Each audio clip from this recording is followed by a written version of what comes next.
नमस्कार। आप सभी का स्वागत है फिर से एक बार मेरे इस YouTube चैनल पर। Myself doctor Dinesh Bhakkad. आज मैं लेकर आया हूँ आपके लिए मेरा ये नया video, introduction to income tax act 1961। आज की इस वीडियो में हम जानेंगे इनकम टैक्स क्या होता है, फाइनेंस एक्ट क्या होता है, फाइनेंस बिल क्या होता है, किस तरह से उसमें अमेंडमेंट्स की जाती है, इनकम टैक्स कायदे में किस तरह से अमेंडमेंट होती है, एग्रीकल्चर इनकम किसे कहेंगे, assessee, assessment year, previous year, person, income, heads of income, gross total income, ये बहुत सारी डेफिनेशन जो इनकम टैक्स एक्ट सेक्शन 2 और सेक्शन 3 में दी गई है, ये सारी आज हम जानने की कोशिश करेंगे। चार्ज ऑफ इनकम टैक्स जो सेक्शन 4 में बताया गया है, capital and revenue receipts, capital and revenue expenses, taxability agriculture income की किस तरह से करते हैं, और अंत में हम देखेंगे rules for determining residential status.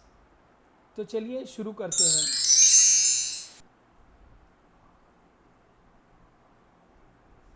Income tax is one of the form of direct taxes. Tax is the financial charge imposed by the government on income and commodities or other activities.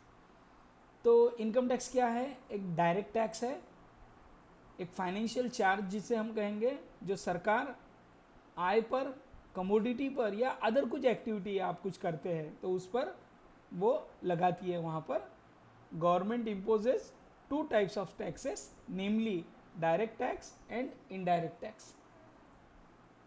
तो दो तरह के tax होते हैं जो सरकार वहाँ लगाती है, एक तो डायरेक्ट टैक्स और दूसरा इनडायरेक्ट टैक्स। प्रत्यक्ष कर, अप्रत्यक्ष कर। Direct tax is one where burden of tax is directly on the payer, that is income tax, wealth tax. Direct tax में क्या होता है, जो भी टैक्स का बर्डन होता है, टैक्स का जो भी भुगतान करना होता है, वो डायरेक्टली टैक्स पेयर को ही करना होता है। और डायरेक्ट टैक्स में इनकम टैक्स आते हैं, वेल्थ टैक्स आते हैं। Income tax is one of the major source of revenue for the government. तो जैसा कि इनकम टैक्स बहुत एक मेजर सोर्स है गवर्नमेंट के लिए रेवेन्यू का, the responsibility for collecting of income tax with the central government. Income tax जमा करने की जो जिम्मेदारी है वो सेंट्रल गवर्नमेंट पे है। बहुत सारे बाकी टैक्सेस जो होते हैं वो स्टेट गवर्नमेंट के पास भी दिए जाते हैं। This tax is leviable and collectable under income tax act 1961। तो ये टैक्स किस कायदे के तहत कलेक्ट किया जाता है, लगाया जाता है? इनकम टैक्स कायदा 1961 के तहत। Income tax act in its form came into force on 1 अप्रैल 1962। 1 अप्रैल 1962 से इनकम टैक्स की शुरुआत हुई यहाँ पर, लेकिन उससे पहले भी भारत में इनकम टैक्स था। और उस समय जो कायदा था वो था income tax act 1922। Income tax की जो प्रोसीजर होते हैं, जो रूल्स होते हैं, नियमावली होती है, वो इनकम टैक्स रूल्स 1962 में लिखी गई है। और उसके पहले का जो इनकम टैक्स कायदा था उसके लिए जो भी रूल्स वगैरह लिखे गए थे वो इनकम टैक्स रूल्स 1922 में लिखे गए थे। The income tax act contain the provision for determining of taxable income, determination of tax liability, procedure for assessment, appeal, penalties and prosecutions. तो इनकम टैक्स कायदे में ये सारी चीज़ें दी गई है कि टैक्स किस तरह से कैलकुलेट करते हैं, असेसमेंट किस तरह से होगा, अपील, पेनल्टीज़, प्रोसिक्यूशन, इस तरह की जो चीज़ें होती हैं वो किस तरह से की जाएगी, ये इनकम टैक्स कायदे में स्पष्ट शब्दों में बताया गया है। It also lays down the powers and duties of various income tax authority. कायदे में बहुत सारे इनकम टैक्स जो अधिकारी होते हैं उनके पावर्स, ड्यूटीज़, उनके अधिकार भी बताए गए हैं।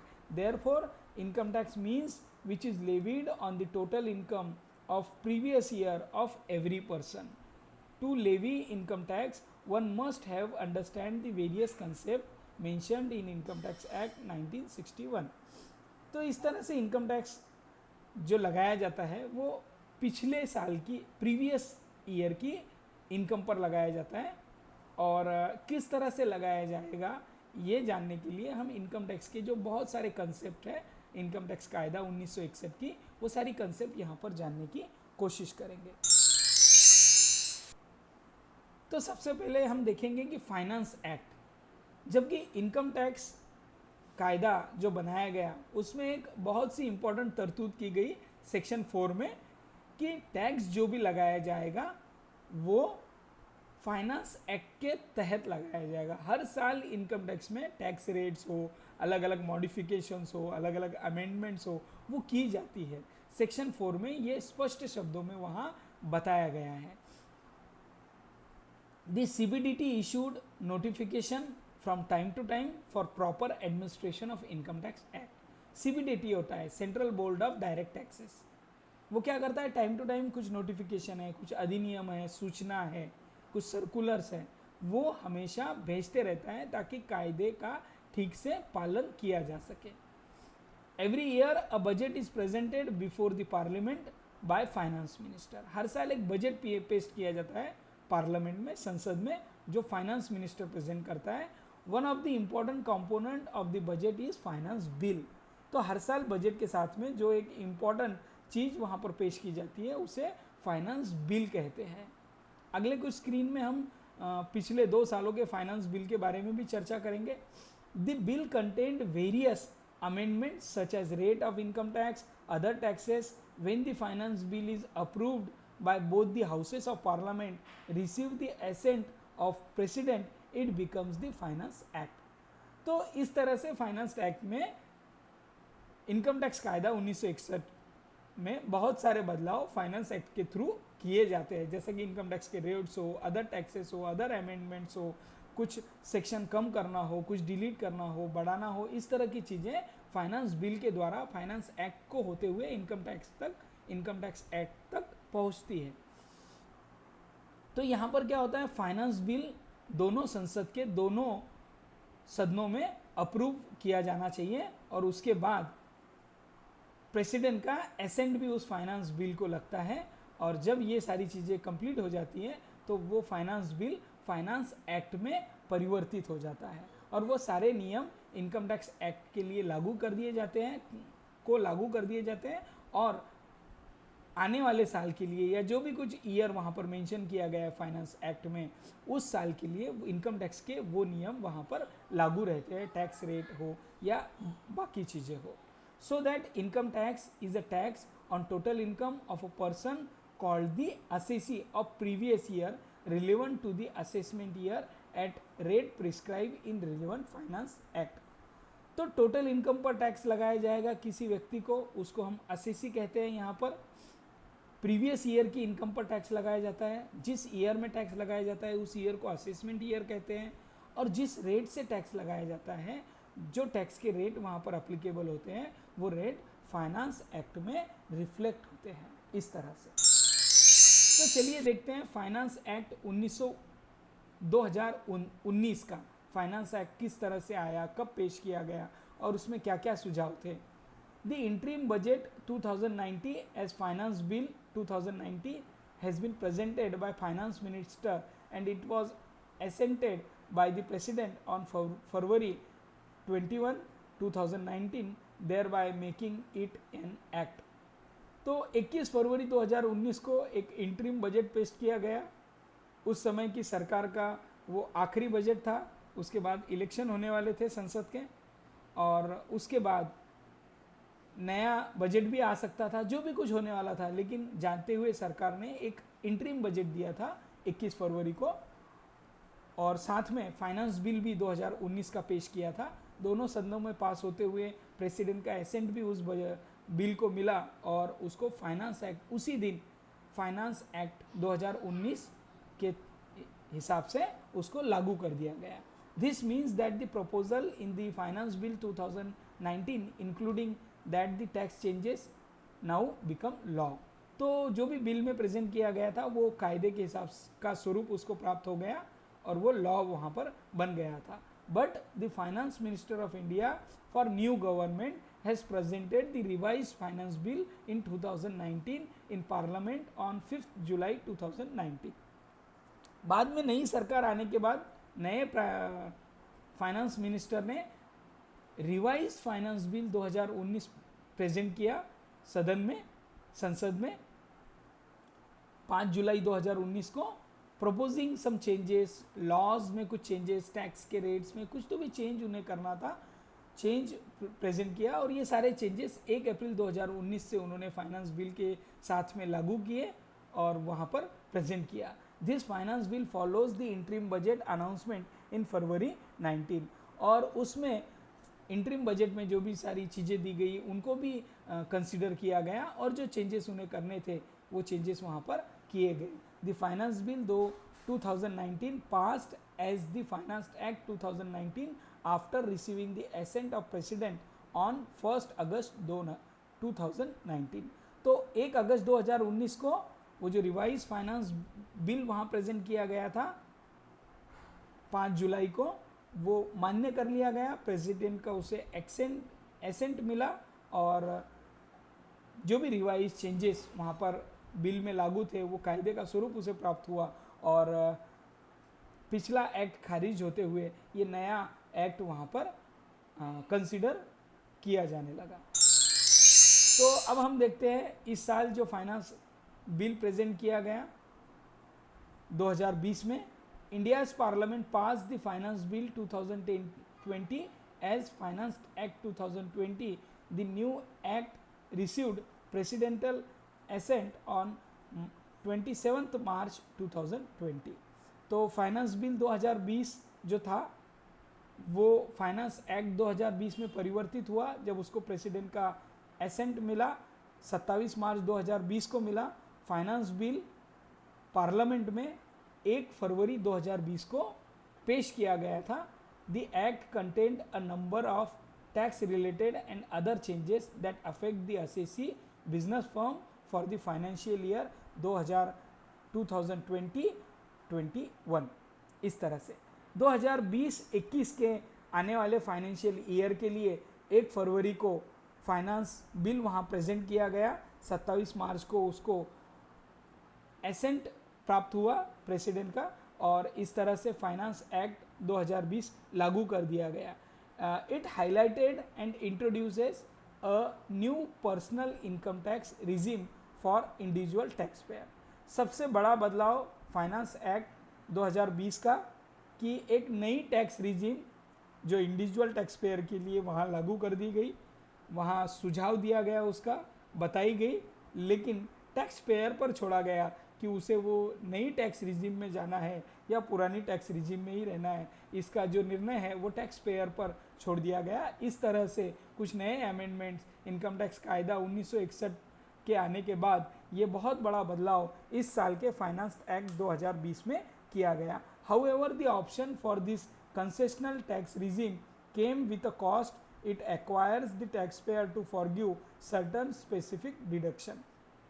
ये एक और चीज़ वहाँ पर बताई गई कि टैक्स रिजीम जो नई टैक्स रिजीम है जो काफ़ी कंसेशनल रेट पर वहाँ बताई गई, दी गई टैक्स पेयर के लिए, लेकिन वो लेने के लिए बहुत सारे सर्टन स्पेसिफिक डिडक्शन वहाँ पर थे, वो वहाँ पर टैक्स पेयर को फॉरगिव करना होगे, छोड़ देना होगे. जैसा स्टैंडर्ड डिडक्शन है, 80C का डिडक्शन है, हाउसिंग लोन का डिडक्शन है सेक्शन 24 में जो दिया गया है. ये सारे कुछ स्पेसिफाइड डिडक्शन वहाँ बताए गए और वो स्पेसिफाइड डिडक्शन छोड़ने का वहाँ पर सुझाव दिया गया जब अगर आपको नई टैक्स रिजिम में जाना है. तो इस तरह से काफ़ी बदलाव वाला फाइनेंस बिल और काफ़ी नया फाइनेंस एक्ट यहाँ पर पेश किया गया, लागू किया गया. और वो ये जो साल अभी चल रहा है 1 अप्रैल 2020 से 31 मार्च 2021 के साल के लिए लागू रहेगा. Now let us see the concept of agriculture income. Agriculture income किसे कहेंगे? जैसा कि आप जानते हैं भारत एक कृषि प्रधान देश है, तो यहाँ पर एग्रीकल्चर इनकम को छूट दी जाती है इनकम टैक्स कायदे के तहत. लेकिन उसके भी कुछ सर्टन कंडीशन है, लेकिन उससे पहले हम एग्रीकल्चर इनकम किसे कहेंगे वो सेक्शन 2 में उसकी परिभाषा दी गई है, वो जानने की कोशिश करेंगे। In India agriculture income refer to income earned or revenue derived from sources that include farming land, building on or identified with an agricultural land and commercial procedure from a horticulture land। इस तरह से ये परिभाषा वहाँ पर बताई गई है। तो खेती से रिलेटेड जो भी काम वहाँ पर किए जा रहे हैं हॉर्टिकल्चर, तो उसको एग्रीकल्चर इनकम कहते हैं। Agriculture income is defined under section 2 into 1A of income tax act 1961। According to this section agriculture income generally means, तो इस सेक्शन में एग्रीकल्चर इनकम की कुछ एक परिभाषा दी गई है ABCD सब सेक्शन में, तो वो भी हम जानेंगे। एनी रेंट और revenue derived from land which is situated in India and is use for agriculture purposes. कोई रेंट भी अगर आपको मिलता है, रेवेन्यू आप उत्पन्न वहाँ पर आपको मिलता है एग्रीकल्चर पर्पस के लिए, आपने उस जगह का उस लैंड का यूज़ किया है, तो उसको आप एग्रीकल्चर इनकम कह सकते हैं।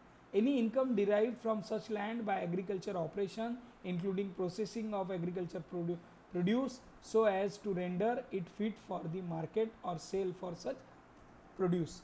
तो जो भी कुछ आप एग्रीकल्चर में वहाँ पर उत्पादन करते हैं वो भी एग्रीकल्चर इनकम में यहाँ पर कंसिडर किया जाता है।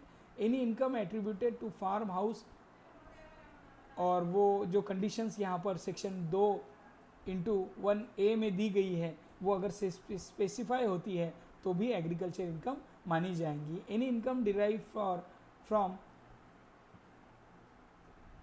नर्सरी वगैरह, इस तरह की जो भी आप एक्टिविटी वहाँ एग्रीकल्चर लैंड में अपनी एग्रीकल्चर जगह में खेती में करते हैं तो उसको भी एग्रीकल्चर इनकम कहा जाता है।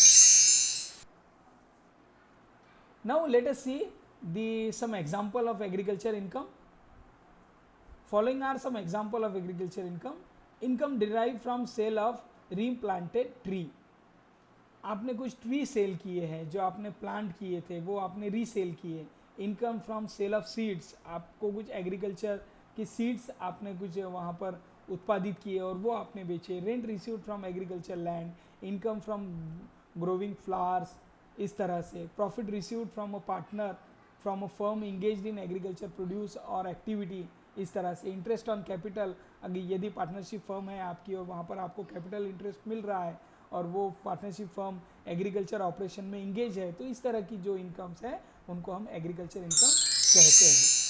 Now let us see some non agriculture income example. तो इनको हम एग्रीकल्चर इनकम नहीं कह सकते। जैसा डेयरी फार्मिंग आप कर रहे हैं तो वो एग्रीकल्चर इनकम नहीं है। रॉयल्टी इनकम मिल रही है आपको माइन से, वो भी आप एग्रीकल्चर इनकम नहीं कहेंगे। Income from butter, cheese making, cheese butter आप बना रहे हो, उससे भी एग्रीकल्चर इनकम नहीं है। Receive from TV serial shooting in farm house, तो आपको कुछ चैनल से इनकम मिल रही है, सीरियल या वीडियोस से इनकम मिल रही है। यदि वो वीडियो आपने एग्रीकल्चर पर बनाया है या अपनी खेती पर बनाया है तो उसको भी आप एग्रीकल्चर इनकम नहीं कह सकते। पोल्ट्री फार्मिंग है और ऐसी बहुत सारी चीज़ें। डिविडेंड मिल रहा है, ऑर्गेनाइजेशन पे फॉर इट्स एग्रीकल्चर इनकम, तो इस तरह से ये भी एग्रीकल्चर इनकम नहीं है। Okay,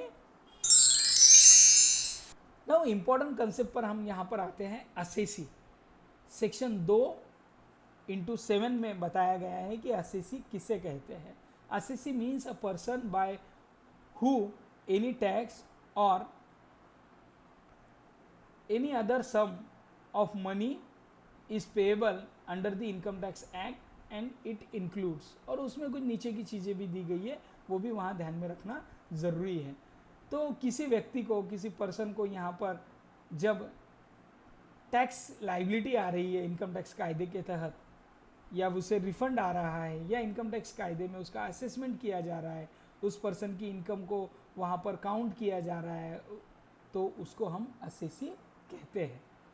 Every person in respect of whom any proceeding under the act has been taken for assessment, कोई प्रोसीजर उस पर रेड हुई है इनकम टैक्स की और प्रोसीजर चल रही है, तो उस पर्सन को हम असेसी कहते हैं। For the income of any other person in respect of which he is accessible. तो किसी दूसरे पर्सन की इनकम के लिए भी उसे असेस किया जा रहा है, तब भी वो वहाँ पर असेसी है। जैसा कि माइनर कोई पर्सन हो, उसकी इनकम के लिए उसके पेरेंट्स या फिर जो भी कोई रिस्पॉन्सिबल है उसको असेस किया जा रहा है, तो वो जो पर्सन जिसको असेस हो रहा है वहाँ पर उसको असेसी कहा जाता है। Every person who is claiming to be assessee and an assessee in default under any provision of this act. तो इस कायदे में जो भी कुछ बहुत सारी प्रोविजंस, जो भी सेक्शंस दिए गए हैं, उस सेक्शन में कहीं भी कोई व्यक्ति पर्सन होता है वहाँ पर, तो उसको डिफॉल्ट होता है तो उसको असेसी कहा जाता है। In short, assessee is the person by who tax or any other sum payable under this act. तो कोई व्यक्ति इस कायदे के तहत कुछ चालान भरता है, कुछ अमाउंट वहाँ पर पे करता है, तो उसको भी असेसी कहा जाता है। Now assessment year, very important definition, previous year and assessment year. तो सबसे पहले हम असेसमेंट ईयर देखेंगे, बाद में प्रीवियस ईयर भी देखेंगे। तो assessment year means the period of 12 months commencing from 1 April. Assessment year जो होता है 12 महीने का एक काल होता है, वर्ष होता है, और 1 अप्रैल से जिसकी शुरुआत होती है हर साल और 31 मार्च को ख़त्म होता है। Subsequent year, future year, preceding year of the previous year in an assessment year. तो प्रीवियस ईयर का जो अगला साल होता है उसको असेसमेंट ईयर कहा जाता है। Financial year, previous year, accounting year, इस ईयर का जिस साल में आय उत्पन्न ईयर, जहां पर आप आय कमा रहे हैं, आपको आय मिल रही है, इनकम मिल रही है, तो वो जिस साल में जाकर उसका आप निर्धारण करेंगे उसको निर्धारण वर्ष कहा जाता है। The total income of a person and his tax liability is assessed in the assessment year as per the provision applicable to that year. Thus, the assessment year is immediately following financial year. तो किसी व्यक्ति की income, tax liability, ये सारी चीज़ें calculate जहाँ पर की जाती है, इनकम टैक्स कायदे की प्रोविज़न को ध्यान में रखते हुए जिस वर्ष में निर्धारण की जाती है, फाइनेंशियल ईयर के बाद का जो वर्ष होता है उसको यहाँ पर निर्धारण वर्ष असेसमेंट ईयर कहा जाता है। सेक्शन 3 में हम देखते हैं कि प्रीवियस ईयर की परिभाषा। As per section 3 of income tax act, previous year means the financial year immediately preceding the assessment year. तो असेसमेंट ईयर के पहले का जो साल होता है वो प्रीवियस ईयर कहा जाता है, इसको फाइनेंशियल ईयर भी कहते हैं। The income of previous year is assessed to tax in the assessment year. It is also called earning year of accounting और अकाउंटिंग ईयर ऑफ इनकम। इस तरह से इसको उत्पन्न वर्ष भी कहा जाता है या लेखा वर्ष भी कहा जाता है। इस तरह से previous year started from 1 April and ending on 31 March every year accept in case of setting up new business in that year. यदि उस साल कोई नया बिजनेस शुरू नहीं हो रहा है, कोई नया असेसी बीच के डेट से वहाँ पर इनकम की शुरुआत उसको नहीं हो रही है और वो पिछले साल से कंटिन्यू असेसी है, तो उसका जो प्रीवियस ईयर है जो शुरू होगा वो 1 अप्रैल से ही शुरू होगा, 31 मार्च पर ही ख़त्म होगा अभी तक के लिए। तो आने वाले कुछ साल में इसमें बदलाव हो सकते हैं, बट आज के लिए असेसमेंट ईयर प्रीवियस ईयर यानी 1 अप्रैल से शुरू होकर 31 मार्च पर ख़त्म होता है। बट इन सर्टन केसेस जहाँ पर आपकी आय बीच में ही शुरू हो रही है, वहाँ से ही शुरू हो रही है, आप इसके पहले कभी असेसी नहीं थे, इसके पहले आपको कभी उत्पन्न नहीं मिल रही थी, बस उसी डेट से मिल रही है और आप उस दिन से असेसी हो रहे हैं, तो आपकी उस तारीख से लेकर तो 31 मार्च तक आपकी जो भी कुछ उत्पन्न होगा उस पीरियड को प्रीवियस ईयर या फाइनेंशियल ईयर कहा जाता है। बट उसके बाद के जो भी आपके प्रीवियस ईयर रहेंगे वो 1 अप्रैल से ही शुरू होंगे। Therefore in case of business or profession newly set up or a source of income newly coming into existence in the said financial year, the previous year shall be the period beginning with the date of setting of the business or the profession or as the case may be। इस तरह से the date on which the source of income newly comes into existence and ending with the said financial year. Now person, very important section 2 into 31 describe the definition of person. Income tax is levied on the concept on the income of person. Those are follows. Assessee एक होता है but सभी assessee person होते हैं, but यहाँ पर person की categories अलग अलग है, तो वो कैटेगरीज जानना जरूरी है, किस कैटेगरी का वो पर्सन है, किस विशेष यहाँ पर आता है, तो उस हिसाब से उसको टैक्सेशन वहाँ पर लगेगा। इनकम टैक्स कायदे में हर पर्सन के लिए अलग अलग टैक्स के रेट, टैक्स के स्लैब दिए गए हैं, दिए जाते हैं फाइनेंस एक्ट के तहत, उसमें बदलाव भी किए जाते हैं। तो सबसे पहला पर्सन है यहाँ पर इंडिविजुअल, एक व्यक्ति, individual. It means a natural human being who includes a male, female और अ माइनर। तो मेल, फीमेल या माइनर जो भी है, एक नेचुरल ह्यूमन है, उसको हम यहाँ पर इंडिविजुअल कहते हैं। एक दूसरा भी यहाँ पर पर्सन होता है हिंदू अनडिवाइडेड फैमिली, HUF। इस HUF का जो कर्ता होता है, उस कर्ता को रिप्रेजेंटेटिव असेसी कहते हैं। तो जानेंगे HUF क्या होता है। It means a family consist of all people from a common ancestor includes their wives and unmarried daughters also. तो एक हिंदू अनडिवाइडेड फैमिली है जो एंसेस्टर से चली आ रही है और उनका कोई फैमिली बिजनेस है, फैमिली पर्पस है, उस पर्पस से उन्होंने HUF क्रिएट किया है इनकम टैक्स कायदे के तहत, और उस HUF की जो इनकम होती है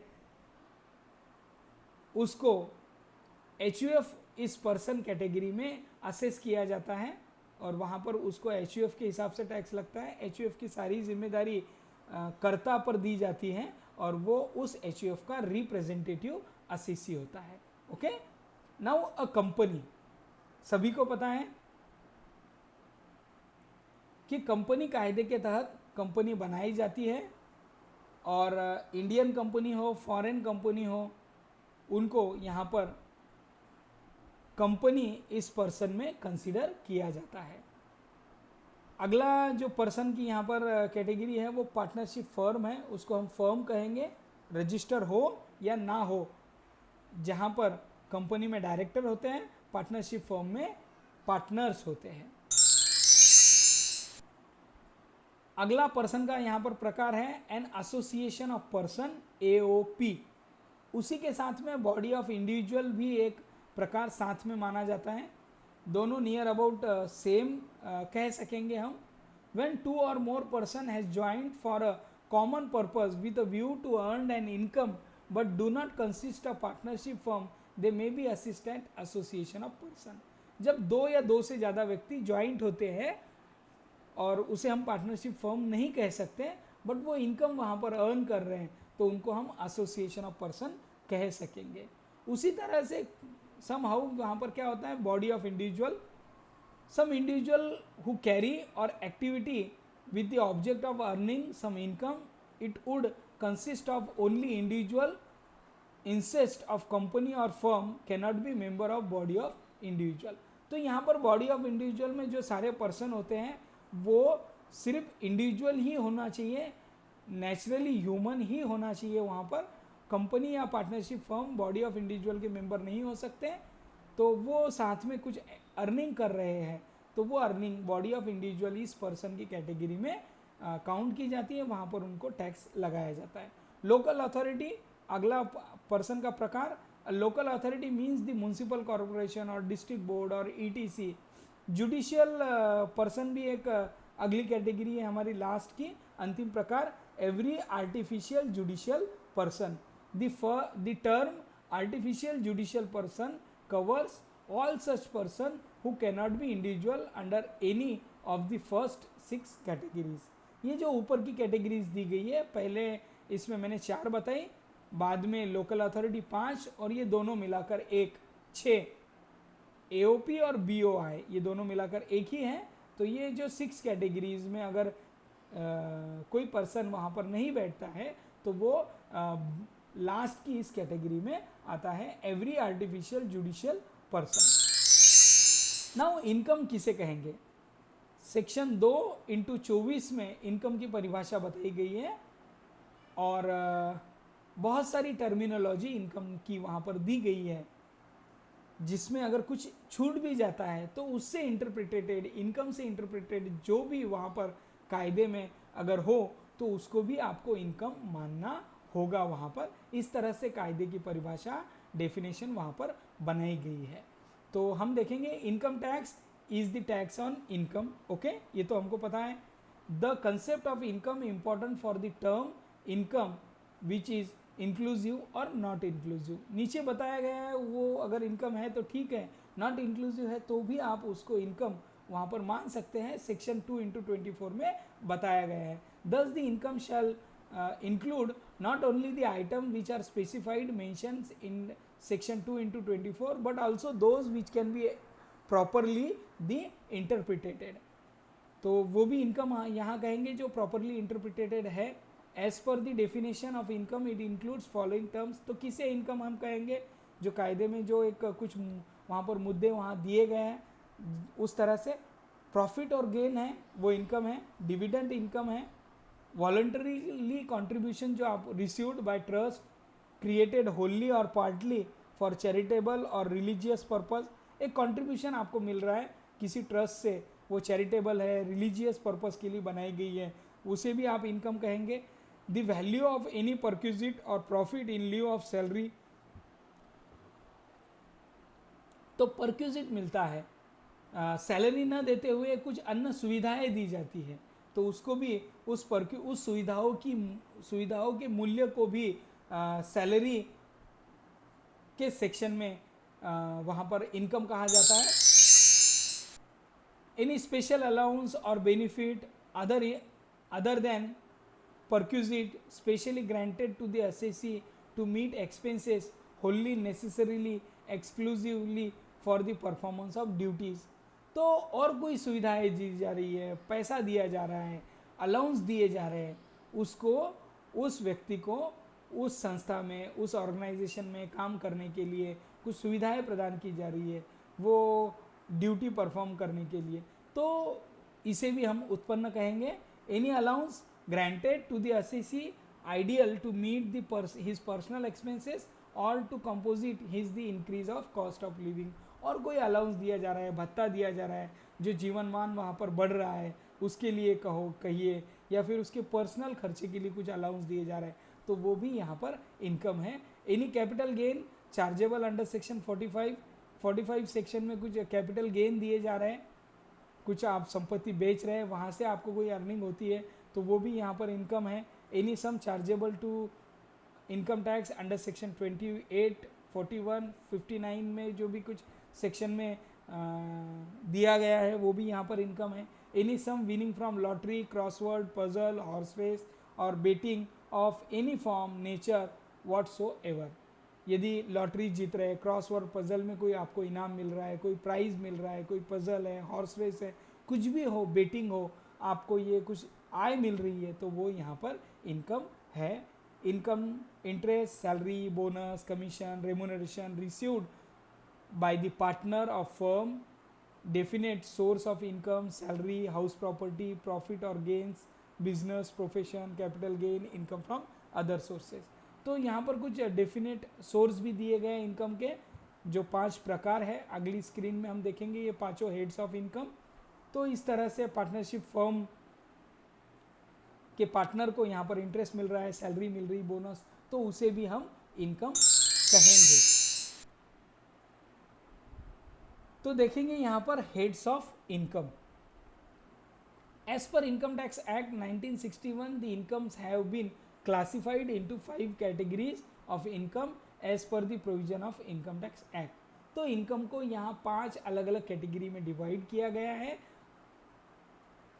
this may be called as heads of income. इसको हम हेड्स ऑफ इनकम भी कह सकते हैं। Income from salary, income from house property, income from business or profession, income from capital gain और अंत में इनकम फ्रॉम अदर सोर्स। तो जैसा कि आप जानते हैं कि सैलरी इनकम, कोई व्यक्ति नौकरी कर रहा है, उसको उस नौकरी से जो भी भत्ता, जो भी इनकम, जो भी पगार वहाँ मिल रही है वो सैलरी में आएगा। उसी व्यक्ति के पास कोई उसकी प्रॉपर्टी है, हाउस प्रॉपर्टी है, और उस हाउस प्रॉपर्टी से उसको रेंट मिल रहा है, उस व्यक्ति को या किसी दूसरे अन्य व्यक्ति को हाउस प्रॉपर्टी से कुछ रेंट मिल रहा है, या फिर कोई आय उस प्रॉपर्टी से उसको हो रही है, या फिर उसकी जगह उसने किसी कंपनी को वहाँ पर रेंट पर दी हो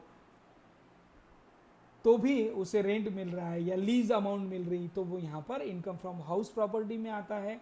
यदि कोई व्यक्ति बिजनेस चला रहा है, प्रोफेशन कर रहा है, कोई वकील है, डॉक्टर है, तो उसका प्रोफेशन होता है। कोई व्यक्ति खरीदी बिक्री का व्यवसाय कर रहा है तो वो बिजनेस है। कोई मैन्युफैक्चरिंग कर रहा है तो भी वो बिजनेस है। इस तरह से तो ये सारी उत्पन्न income from business and profession में आते हैं। Income from capital and gain, कोई प्रॉपर्टी में बेचकर कोई मुनाफा मिल रहा है तो वो कैपिटल गेन में आते हैं। और जैसे कि हमने अभी देखा, लॉटरी इनकम है, हॉर्स रेस है, बहुत सारे क्रॉस वर्ल्ड की विनिंग्स है, जो इन 4 हेड्स में नहीं आ सकते, जैसा कि इंटरेस्ट है, डिविडेंड है, वो कहाँ पर आता है, इस अंतिम कैटेगरी में आता है, इनकम फ्रॉम अदर सोर्स। तो इस तरह से ये 5 हेड्स ऑफ इनकम मैंने अभी आपको बताए। अब देखेंगे ग्रॉस टोटल इनकम और total income. Gross total income means the total income computed in accordance with the provision of Income Tax Act before making any deduction under section 16। तो income tax कायदे के तहत जब हम टोटल इनकम कंप्यूट करते हैं, total income के लिए हम तैयारी करते हैं, जाते हैं टोटल इनकम तक पहुंचने की कोशिश करते हैं, तो उससे पहले जो इनकम आती है उसको ग्रॉस टोटल इनकम कहेंगे। लेकिन ग्रॉस टोटल इनकम जो भी होती है, उस ग्रॉस टोटल इनकम में से जो डिडक्शंस होते हैं सेक्शन 80 के, वो डिडक्शन उसमें वजह किए हुए नहीं होते, माइनस किए हुए नहीं होते हैं। म्हणजे सेक्शन 80 के जो डिडक्शंस हैं वो माइनस करने के पहले जो भी इनकम होती है वो ग्रॉस टोटल इनकम, यानी 5 हेड की total means gross total income, उसमें से आप सेक्शन 80 के डिडक्शंस माइनस कर दीजिए, अब जो बचती है वो टोटल इनकम। मतलब जब भी आप किसी पर्सन का कंपटीशन बनाएंगे तो उसके 2 पार्ट होते हैं, ऊपर का पार्ट टोटल इनकम का और नीचे का पार्ट टैक्स का। ऊपर का पार्ट इनकम का, नीचे का पार्ट टैक्स का। तो ऊपर के पार्ट में क्या आएगा, हेड्स आएंगे इनकम के, अलग अलग इनकम के हेड्स में उस व्यक्ति को कितनी इनकम हुई है, और उस हेड्स की टोटल को हम ग्रॉस टोटल इनकम कहेंगे। उसमें से सेक्शन 80 के डिडक्शन हम माइनस करेंगे, उसके बाद जो बचता है टोटल इनकम। अब ये एक पार्ट आपका कंप्लीट हो गया है, नीचे के पार्ट में आप टैक्स कैलकुलेट करेंगे, उस व्यक्ति के जो भी रिबेट्स है, जो भी प्रीपेड टैक्सेस है वो माइनस करेंगे, और फाइनली रिफंडेबल या पेएबल वहाँ पर आपको उस कंपटीशन शीट में दिखाई देगा। इस तरह से under the income tax act there are various types of tax on income liable to tax is called heads of income. while calculating taxable income under each head after providing necessary deduction, her head में अलग अलग कुछ deduction दिए गए हैं, वो deduction उस heads में से तो दिए जाते हैं, लेकिन फाइनली ग्रॉस टोटल इनकम के बाद भी कुछ डिडक्शंस हैं, उनको डिडक्शन अंडर सेक्शन 80 कहा जाता है। तो हेड्स में जो भी रिस्पेक्टिव डिडक्शंस हैं वो डिडक्शंस आपको देने हैं, तो आपकी हर हेड की इनकम आएंगी और उस टोटल को आप ग्रॉस टोटल इनकम कह सकते हैं। चार्ज ऑफ इनकम टैक्स, जैसे कि मैंने पहले आपको बताया, सेक्शन 4 में इनकम टैक्स किस तरह से चार्ज किया जाता है ये बताया गया है। So section 4 of income tax is the charging section. A section in act which impose a charge is referred to as charging section, and section merely providing rules for working out the charge so imposed is referred to as machinery section। तो यहाँ पर किस तरह से mechanism दिया गया है कि आप रेट्स दिए गए हैं और ये बताया गया है कि जो भी रेट्स आपको इम्पोज होंगे वो उस साल के फाइनेंस एक्ट में मेंशन होने चाहिए। फाइनेंस एक्ट में जो रेट मेंशन है उस तरह से आपको टैक्स अप्लीकेबल होगा। ये भी सारी चीज़ें वहाँ पर बताई गई है। It lays down the basis on which tax impose. तो किस तरह से टैक्स इम्पोज किया जाता है वो भी बताया गया है।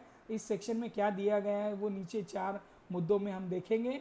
ए में हम देखेंगे income tax shall be charge at the rate or rates prescribe in the finance act for the relevant previous year.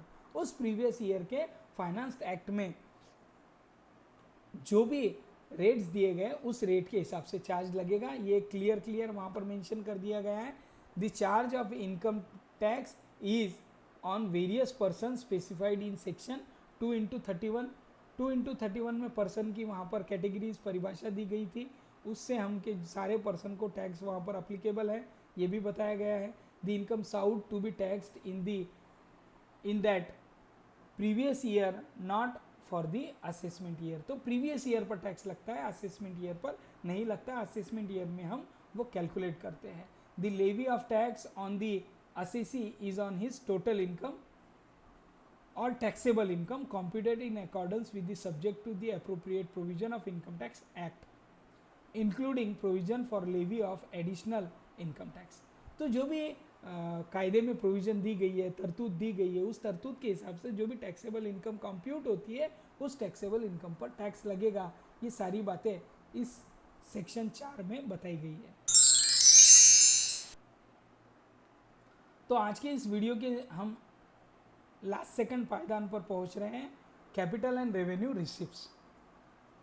Income tax is levied on income of assessee and not on ever receipt of the assessee. Income tax जो भी लगता है assessee की income पर लगता है, उसकी receipt पर नहीं लगता। रिसिप्ट यानी समझ लो किसी से लोन लिया जा रहा है तो वो रिसिप्ट है, किसी से कमीशन मिल रहा है तो वो इनकम है। इस तरह से an amount referable to fixed capital is capital receipt, whereas the receipt referable to circulating capital would be revenue receipt। तो कैपिटल को सर्कुलेट करते हुए जो भी रिसिप्ट मिलती है वो रेवेन्यू रिसिप्ट है, फिक्स कैपिटल पर जो रिसिप्ट मिलती है वो कैपिटल रिसिप्ट है। while revenue receipt is chargeable to tax, capital receipt is not subject to income tax unless otherwise expressly provided।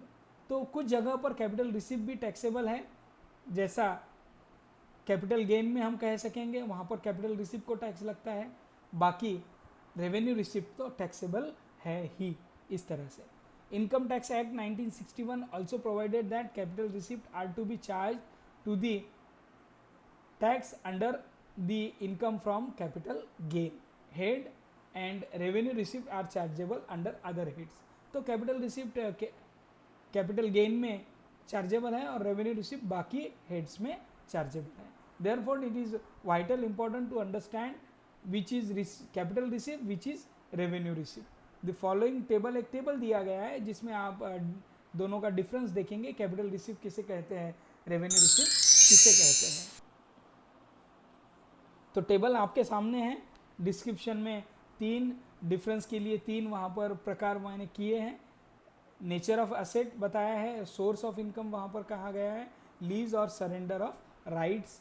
तो इससे कि आप जान सकेंगे कि कैपिटल रिसिप्ट किसे कहते हैं, रेवेन्यू रिसिप्ट किसे कहते हैं। नेचर ऑफ असेट में हम कहेंगे कि if a receipt is referred to fixed asset it is capital receipt. तो फिक्स असेट से रेफर्ड है तो वो कैपिटल रिसिप्ट है। If it is referable to the circulating asset it is revenue receipt. तो सर्कुलेट कर रहा है आपकी असेट को तो वो कैपिटल रिसिप्ट है। सोर्स यहाँ पर देखेंगे, any sum received in compensation for the termination of source of income is capital receipt. तो आपको कोई आपका टर्मिनेशन वहाँ पर हो रहा है, आपकी रिसिप्ट, आपकी इनकम वहाँ पर बंद हो रही है, तो जो रिसिप्ट आ रही है तो उसको आप कैपिटल रिसिप्ट कहेंगे। Any sum receive in substitution of income is revenue receipt. इस तरह से लीज और रेंडर के लिए भी बताया गया है, डिफरेंस वहाँ दिया गया है, आप स्क्रीन में जान सकेंगे। Capital and revenue expenditure, receipt देखिए हमने, अभी एक्सपेंडिचर देखेंगे। while calculating net taxable income of assessee only capital expenditure are allowed to be deductible under capital receipt। तो कैपिटल रिसिप्ट में से कैपिटल एक्सपेंडिचर डिडक्ट होगा, रेवेन्यू रिसिप्ट में से रेवेन्यू एक्सपेंडिचर डिडक्ट होगा। Therefore it is vital important to understand which expenditure is capital and which is revenue. The following table provide distinguish between capital and revenue expenditure. तो एक और table दिया गया है जिसमें आप कैपिटल और रेवेन्यू एक्सपेंडिचर के बारे में अंतर जानेंगे, और ये ज़रूरी है आपको जानना, क्योंकि कैपिटल रिसिप्ट में से ही कैपिटल एक्सपेंडिचर डिडक्ट किए जाते हैं और रेवेन्यू रिसिप्ट में से रेवेन्यू एक्सपेंडिचर डिडक्ट किए जाते हैं।